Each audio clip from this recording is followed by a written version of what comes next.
Días. Soy Bernardo de Britorné, miembro de la Asociación Aragonesa de Escritores.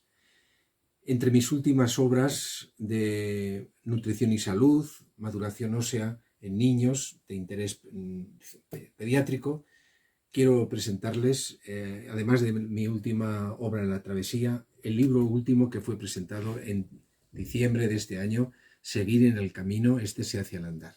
Consta de 3 bloques, poesía y relatos, donde buscamos lo esencial y trascendente en toda esta obra, y un apartado de ensayos donde se analiza problemáticas actuales de tipo social, intentando dar pues, un corte, una solución humanística cristiana.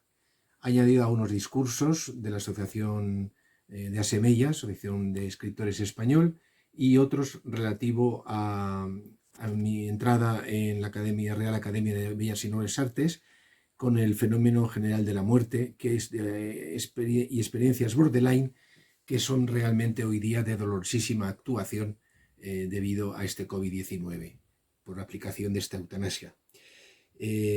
Bueno, emplazo a ustedes cuando podamos en presencia física presentar esta obra, pero ahora agradezco a la Biblioteca de Aragón esta oportunidad. Gracias y buenos días.